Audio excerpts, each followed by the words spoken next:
जातक कथा। छद्मदंत हाथी की कहानी। चड्डांत एलिफेंट इन हिंदी। सदियों पहले की बात है। हिमालय के घने जंगलों में हाथियों की दो खास प्रजातियां पाई जाती थीं। एक प्रजाति थी छद्मदंत और दूसरी प्रजाति का नाम था उपोषित। इनमें से छद्मदंत प्रजाति काफी मशहूर थी। विशाल 6 दांतों की मौजूदगी के कारण ही इन्हें छद्मदंत के नाम से पुकारा जाता था। इन हाथियों का सिर और पैर किसी मणि की तरह सुर्ख लाल दिखाई देते थे। इन छद्मदंत हाथियों का राजा कंचन गुफा में रहा करता था। उसकी महासुभद्दा और चुल्लसुभद्दा नाम की 2 रानियां थीं। दोस्तों, ऐसी ही कहानी वीडियो देखने के लिए चैनल को सब्सक्राइब कर ले और वीडियो को एक लाइक कर दे। एक दिन हाथियों का राजा अपनी दोनों रानियों के साथ पास के एक सरोवर में नहाने के लिए जाता है। उसी सरोवर के किनारे एक पुराना विशाल वृक्ष लगा हुआ था। उस वृक्ष पर लगे फूल बड़े ही खूबसूरत और मनमोहक खुशबू वाले थे। गजराज ने खेल खेल में अपनी सूंड से उस वृक्ष की एक डाल को कसकर हिलाया। इससे डाल पर लगे फूल महासुभद्दा पर झड़ने लगे और वह गजराज से बहुत प्रसन्न हुई। वहीं वृक्ष की सूखी डाल पुराना होने के कारण गजराज की सूंड का जोर झेल न सकी और टूटकर फूल समेत गजराज की दूसरी रानी चुल्लसुभद्दा के ऊपर जा गिरी।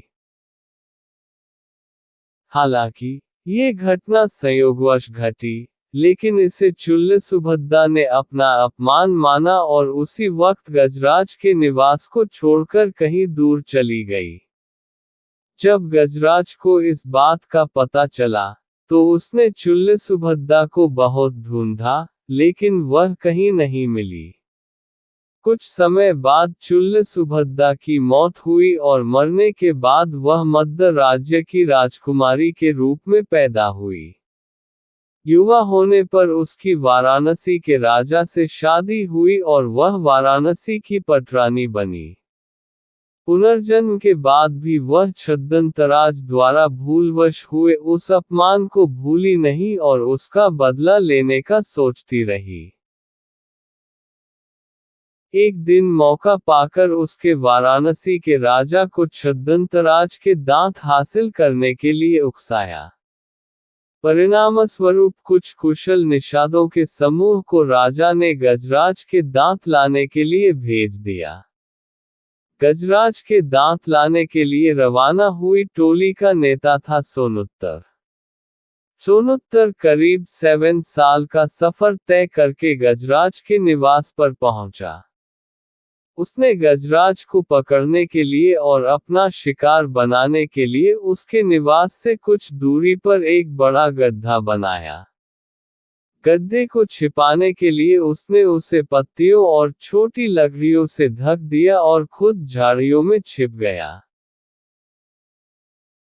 जैसे ही गजराज उस गड्ढे के करीब आया, तो सोनुत्तर ने विष बुझा तीर निकालकर छद्मदंतराज पर निशाना लगा दिया। तीर से घायल होने के बाद जब गजराज की नजर झाड़ियों में छिपे सोनुत्तर पर पड़ी, तो वह उसे मारने के लिए दौड़ा। चूंकि सोनुत्तर सन्यासियों के वस्त्र पहनकर आया था, इस कारण गजराज ने सोनुत्तर को जीवनदान दे दिया।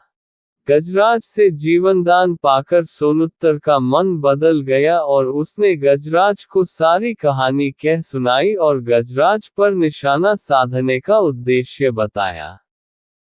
जीवनदान मिलने के कारण सोनुत्तर गजराज के दांत नहीं काट सकता था, इसलिए छद्मदंतराज ने मृत्यु से पहले खुद ही अपने दांत तोड़कर सोनुत्तर को दे दिए।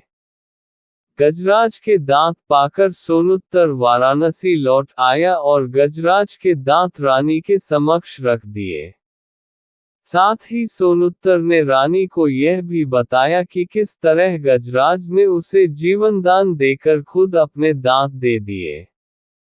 पूरी बात जानने के बाद रानी गजराज की मौत बर्दाश्त न कर सकी और इस सदमे से उनकी भी तुरंत मौत हो गई।